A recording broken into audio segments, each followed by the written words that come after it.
that we've been having over the past couple of years due to global warming has kind of been prepping for some of this stuff, right? So here in That's Houston, a hoax. 3 years ago we had. That's a hoax. It's What you're not a talking hoax about right now, because that's a hoax. I was here when Hurricane Harvey happened. I lived Hurricane through Harvey it. was a I'm hoax. very It didn't aware. happen. The Chinese made Hurricane Harvey up. It didn't happen. That's a hoax. Stop telling hoax.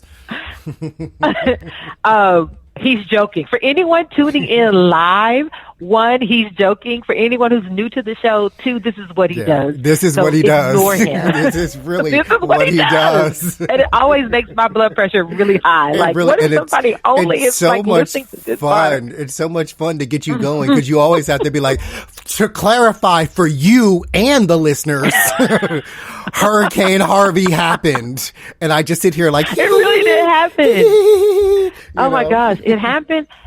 It happened, and the residual trauma is real. Let's be clear. Right, like every time we get a heavy rain here in Houston, my baby says, "Mommy, is it going to flood again?"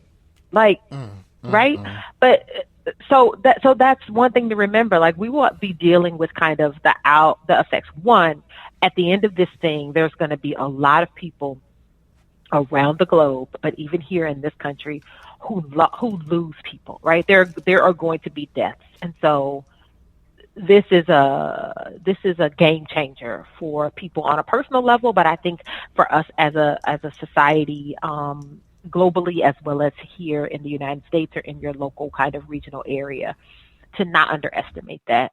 But we've kind of gotten used to being in homebound, for lack of a better word, during some of these kind of big weather events. But this is different. One, I think the kind of not knowing how long on the other side of it is one challenge for folks.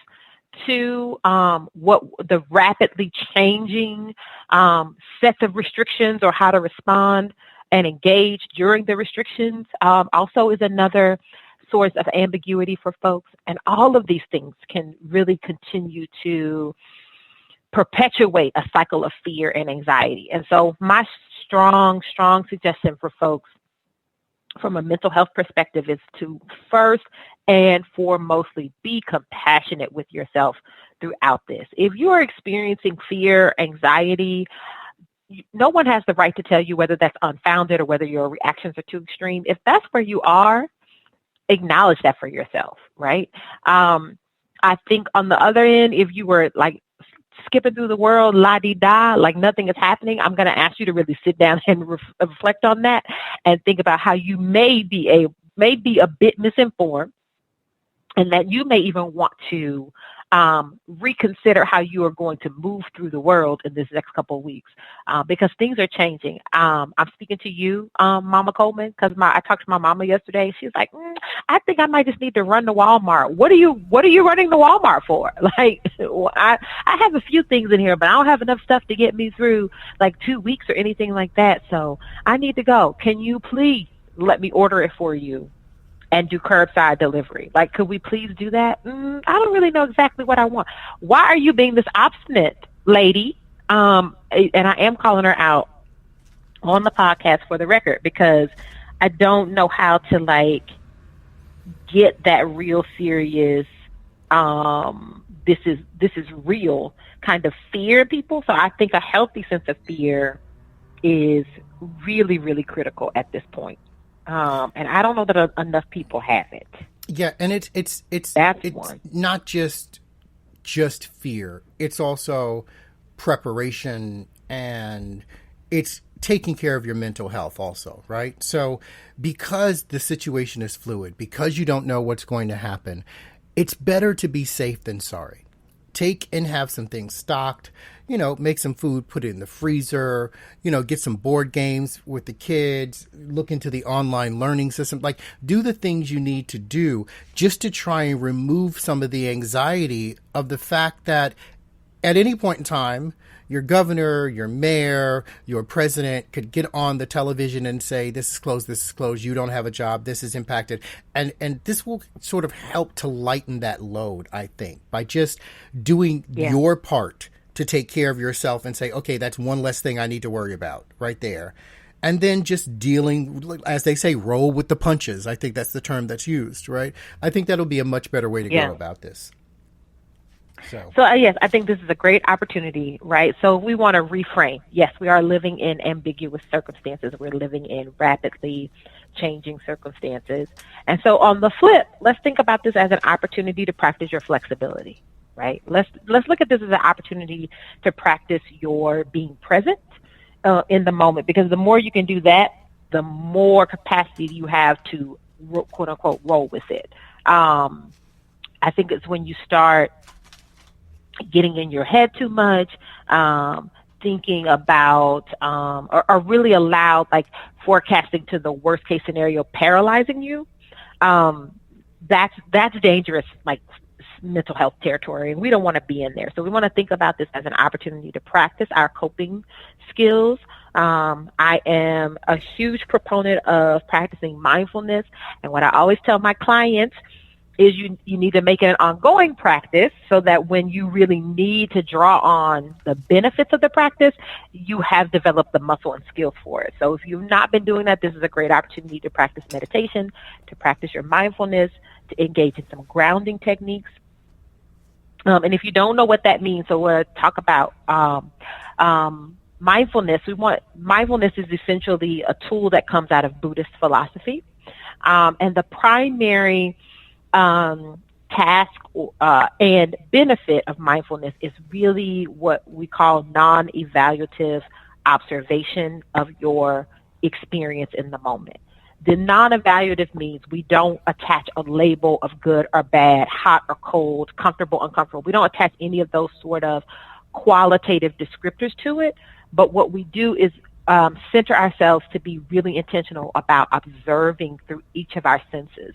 So rather than saying, so for me right now, I'm sitting in a hard back chair. And so in practicing my mindfulness, what I would think about is, my body is resting on a firm surface right now, right? So I'm not going to talk about I'm sitting upright, my feet are on the floor. I'm not talking about whether it's comfortable or uncomfortable. I'm not focused on if the chair is too hard or too soft. I'm just describing internally to myself what the experience is. And so you want to do that practice through each of your five senses. Right now, I can hear myself through the headphones talking. Also in the background hear the hum of my water cooler and my refrigerator, right? So you want to practice this tool through each of your senses. So you would go through physical feeling, you would go through what you can see, you go through what you can hear, you go through what you can smell, and what you touch or taste. And really walk yourself through that. And what you will find is you really become acutely aware. You begin to develop a heightened sense of you and your body in the moment. It immediately takes away all of the what I like to call static or buzz in your head about all of these thoughts and fears that are overwhelming you. It kind of takes you out of all the emotionality and really just brings you back to what is happening in that moment. If you just practice that for 5 minutes a day, you can revisit that practice as much as you want throughout the day. I usually like to encourage you to take at least five calming breaths before you start, and then take some breaths as you ease yourself back out of the practice. So if you could think about it as 5 calming breaths, you want to engage in mindfulness through each of those 5 senses that I just talked about. And then you can take 5 more breaths and kind of bring yourself back out of it slowly. So that is one of the techniques you can use to really help reduce your fear, your sense of anxiety in the moment, to clear your head, to help you get back on task to whatever's in front of you. Tomas, you over there practicing your mindfulness? I am always being mindful. I'm a New Yorker. We have to be mindful. That's kind of our jam. That's not the same thing. That's being vigilant. It's not the same thing. Oh, you're saying my survivalist techniques are not calming and soothing? Is that what you're trying to say? No, yes. I think that's a really good thing. And what I like about us in our conversation is that you come from the therapist perspective and I come from the coach's perspective. And so from the coach's perspective, I would say this is also an opportunity after you practice your mindfulness, which I do believe is very important because you need to make sure that you're in the right place to even do this next part that I'm going to say. And that is focus on your personal and or professional development. There are a lot of things happening. You're going to be working in a different way. Probably if you're working from home or if you're not working at all, you may be trying to get a gig or do some work or, teach an online class or whatever the case is. There's a lot of different things out there and people are trying to find things as they can, like personal shopping now and delivery services for restaurants, because a lot of them can't have in-person things. So as you're doing that, there are a lot of places online that people overlook as sources of free or low-cost education. Use this time to improve your skills, right? Focus on, and it doesn't need to be an online degree. I'm not telling anyone to go into debt because if I'm not paying your bills, I'm not going to tell you to incur one. But I am saying that places like Google Grow, and Udemy, and Coursera, Skillshare, Coursera. Thank you. A lot, even LinkedIn, like LinkedIn Learning. Like there's so many places out there where you can go, and if you wanted to, study marketing, and maybe that's something you're thinking about for the future, but you've never had time because you're caught in your job. Take some time for yourself. You have a little bit of flexibility here, right? Take some time for yourself to enroll in that course. It's going to do two things. It's going to preoccupy your mind with something that's going to challenge you. And by challenging you, you're not going to be so focused on everything that's around you that could distract you and bring you back into that place of anxiety. But it's also going to, at the other end of this, because like Dr. Nikki said, this is a marathon, not a race. Well, what do you do when you run the marathon? You stay hydrated. This is your hydration. Allow yourself, when you come out on the other side of this, to be in a position to really take personal inventory. Look at your career, look at your personal situation and say, you know what? After doing this, I'm thinking about this or possibly this or bringing this into my work or maybe looking at something new, right? This doesn't have to be a situation where you are stuck at home and you're stagnant, right? Being stuck doesn't necessarily mean stagnant. That's your choice. Absolutely.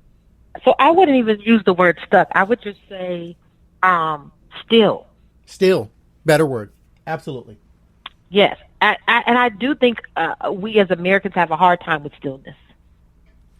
We don't understand not going. So I do think there's probably people that are experiencing real, what I would say is kind of this is just a coin that a term I'm going to coin myself, like stress withdrawal. Like we're so used to being in such a constant state of stress and going and doing the next thing that we don't really know what to do with ourselves in being still, in being in the moment, in being homebound, right? I think that is part of it. I want to make sure that we address a tweet that we got from at Nikki Michaela, at Nikki Michaela La. And so what she says is, I'm struggling with what to me sounds like selfishness from some people I care about. I have mom friends who want to curse someone out for closing schools in New York City. Another friend complaining of the, quote, ridiculousness, end quote, of shutting down gyms and restaurants in LA. It's infuriating. And the quote, I'm a prisoner in my own home, end quote. And she says, I'm trying to tell them it's not about you. It's about protecting others who are at risk. But people don't seem to want to engage in that discussion. And she's saying she doesn't understand the selfishness and it makes her feel sad. It's tough when you want other people to do the right thing. And for you, what the right thing feels like seems so clear and like logical, but you still see people being resistant.